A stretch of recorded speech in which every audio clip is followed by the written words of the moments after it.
Communist Russia. In the early post-war period, the United States was confident that its nuclear monopoly would keep the growing Soviet threat in check. Then, in August 1949, the Soviets successfully tested a bomb of their own. It was called Joe 1.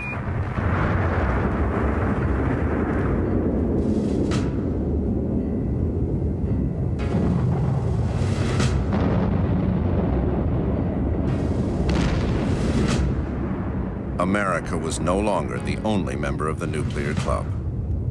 There were many who felt that America's new, more prosperous way of life was in deadly peril. America's scientists began to search for a new, more powerful weapon.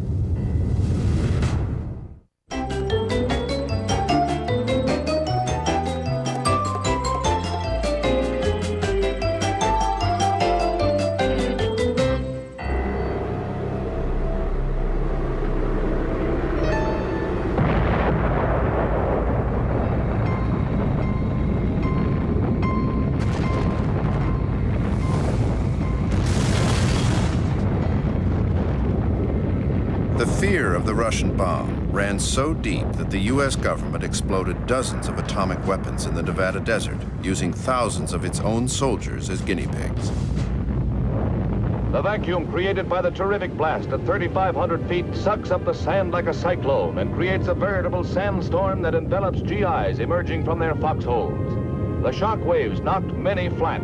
Within seconds, the familiar mushroom develops and rises to 35,000 feet with a vortex of sand rising to meet the bottom of the cone.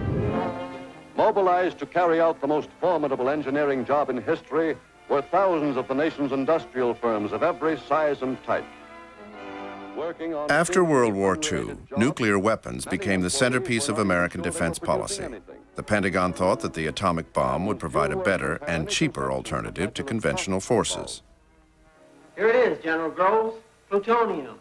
Once the Russians had a bomb of their own, the race now began to build the ultimate weapon, the hydrogen bomb. In fact, the president in particular had never heard of the idea of a hydrogen bomb until October 1949. There was so little military necessity for this weapon, if you will, that no one had even bothered to mention it to him, nor had the Joint Chiefs heard of the idea. But within 5 minutes of the time President Truman heard, he asked two questions, according to Sidney Sowers, who was his head of the National Security Council. Can we do it? And Sowers said, well, Mr. President, the scientists say we can. And then the president said, well, hell, why aren't we? Physicist Edward Teller had been asking just that question for many years. A member of the team that produced the Hiroshima bomb, he called his design for his new bomb the Super, and urged America to develop it quickly. On the basis of present trends, we must conclude that 10 years from now, Russia will be way ahead of us. I say that this will happen, not unless we do this or that. I simply say it will happen. If there is another world war, this civilization may go under. Robert Oppenheimer, leader of the original atomic bomb effort, had grave doubts that any new weapon could guarantee peace. We need, I think, to learn to understand the realities of life abroad, not so much in terms of slogans as in terms of the lives of men. In our response to these realities, there is hope for peace. Edward Teller had difficulty recruiting scientists to his team.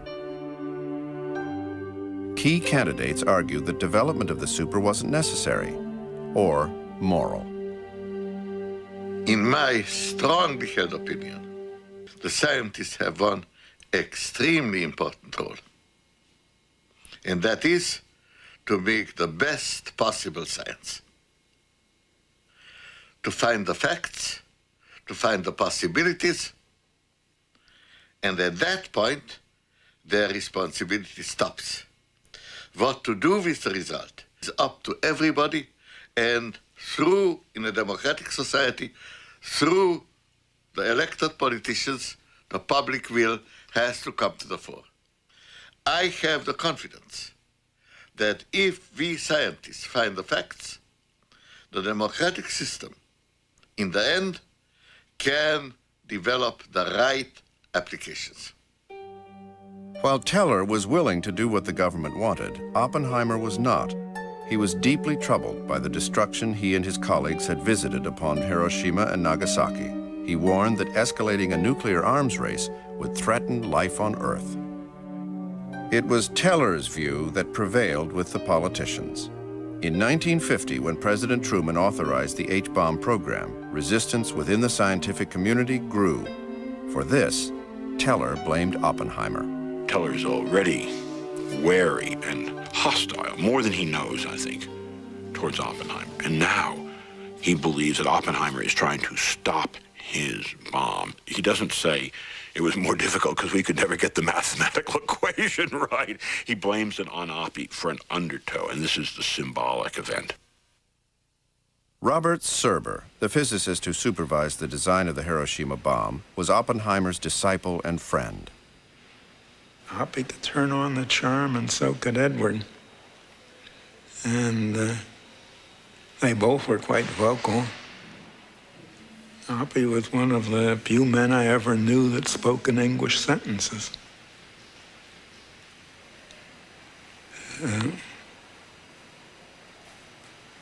They perhaps had a similarity was contributed to Teller's feeling of inferiority when Oppenheimer was so acclaimed, and Teller was ambitious.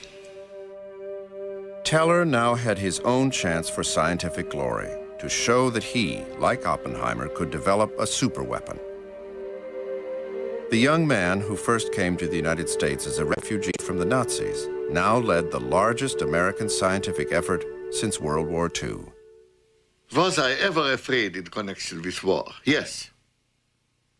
When I saw Hitler, I was afraid. When I saw the atomic bomb or the hydrogen bomb, I was not.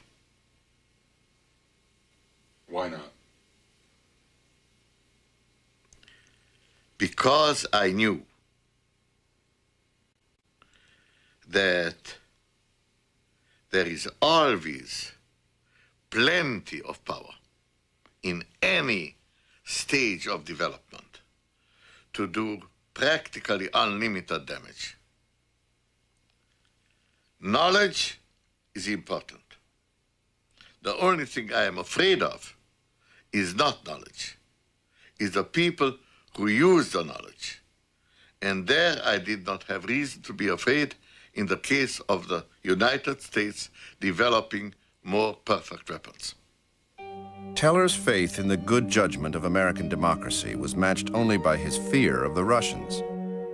He once told a colleague that if he didn't build the super, the Russians would take over the United States and he would be their prisoner. To imagine that he would be a prisoner of the Russians within the United States if we didn't build a hydrogen bomb tomorrow is an irrational statement. There's no question that those weren't nice people. There's no question that that was a terrible criminal regime. But there is much question that they were the real drivers of the arms race. We were the country, the United States was the country, with one notable exception, and that only briefly, that invented the new weapons that the Soviets then followed on and built themselves.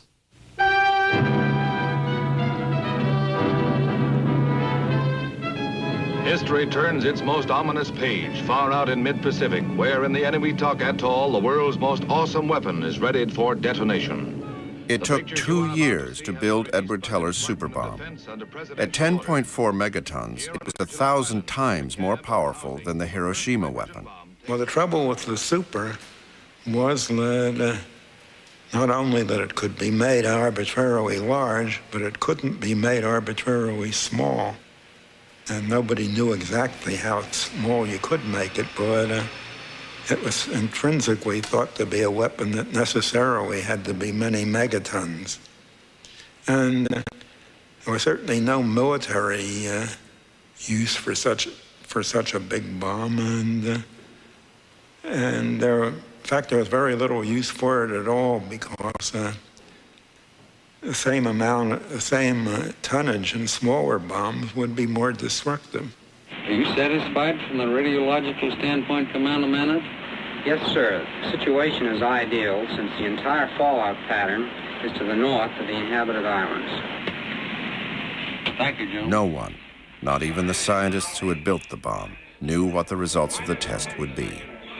9, 8, 7, 6, 5, 4, 3, 2, 1,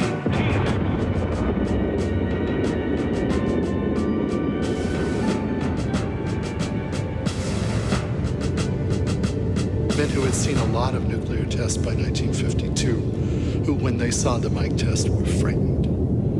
It just seemed to keep coming at them as they stood on their ships watching this thing grow and grow until the mushroom cloud was 100 miles across.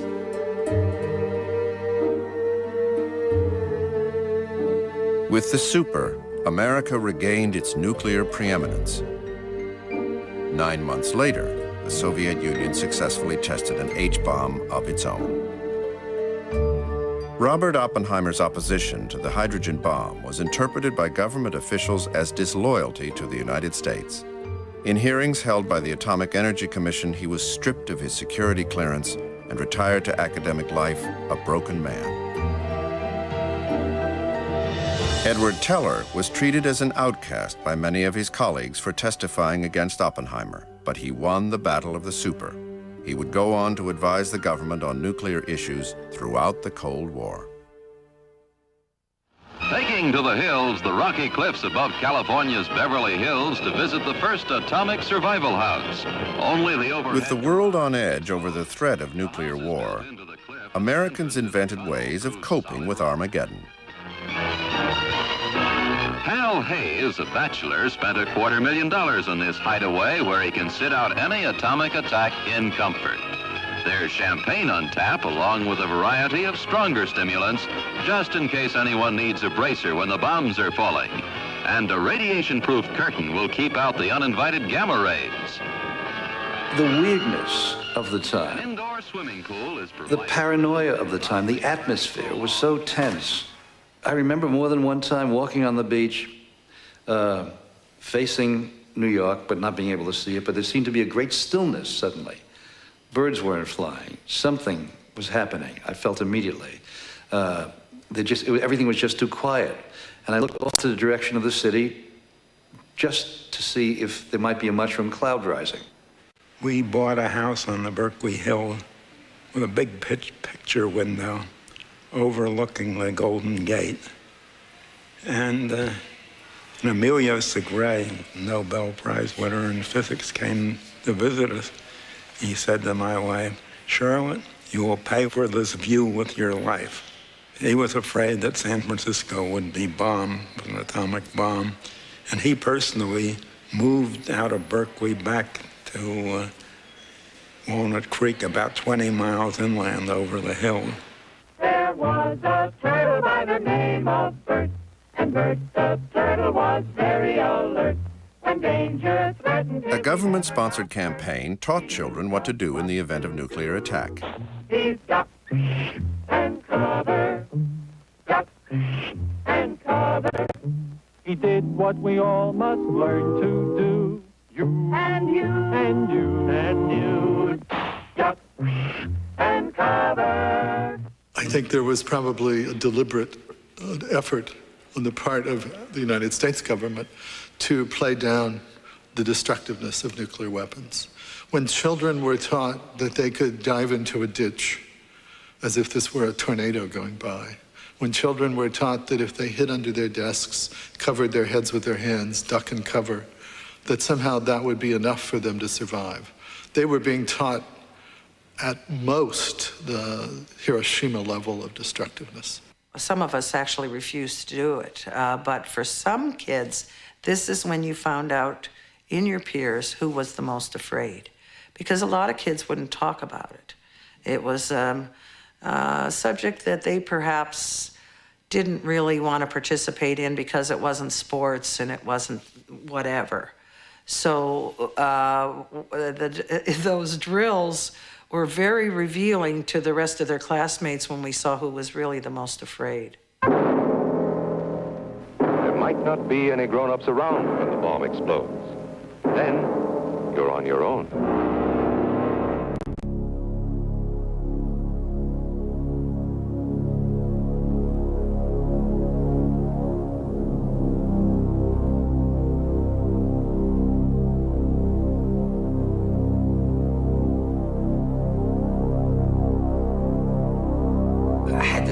Very vivid nightmare of this ball of fire that was sort of out there, and I just sort of walking toward it, you know, and you know, I would see myself actually engulfed in this thing, and you know, I remember, you know, jumping up and screaming and you know, and sweating and feeling, you know, that was one of the few nightmares I still remember very dramatically to this day.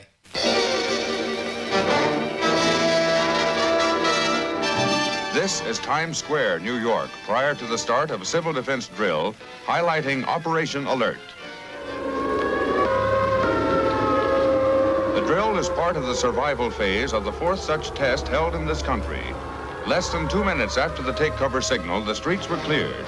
Times Square is deserted. I wrote a piece for Esquire about the whole madness of the civil defense drills. And I interviewed some general who was in charge of civil defense for New York in case of an atomic attack. And he kept talking to me, you know, in all this jargon. And I said, look, just tell me this. Well, what happens if an atom actually hits New York? And he says, you mean ground zero? You know, I said, yeah. What if it hits Manhattan? He says, well, he says, it's goodbye, New York. So I wrote a piece called Goodbye, New York. What would you do if you had the air raid warning system here in Denver sound a warning that a real atomic attack was imminent? Well, I think just what we're supposed to do, and that is to find our shelters. I think I'd find the baby, get a chair, sit down and wait. I know nothing else to do. You don't know where you'd wait? Inside. I wouldn't go in the cellar. Hmm? Sit in the living room. Put your trust in what? God. Beyond that, I have none other.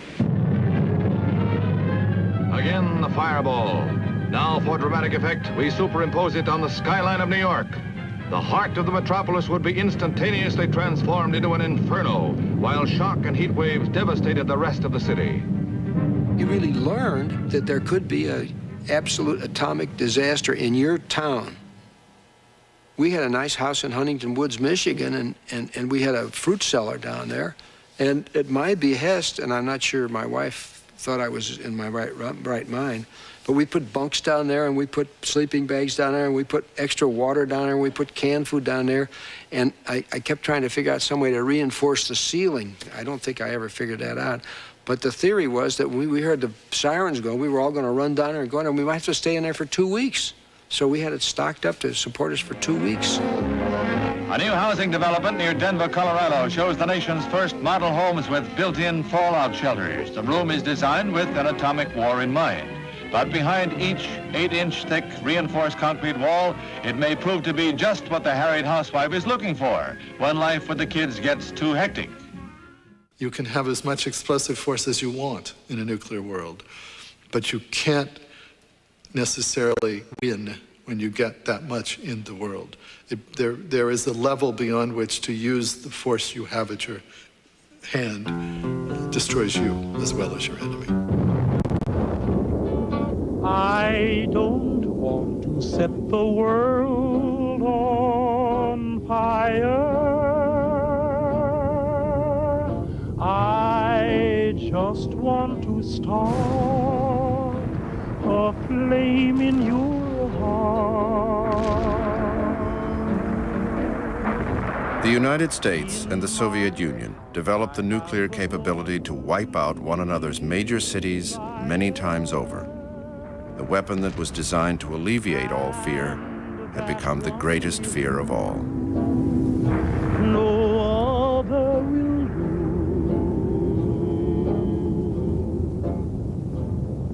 The question is, was the arms race successful at the scale it extended to? Did we have to build so many? Did we have to put ourselves at such terrible risk?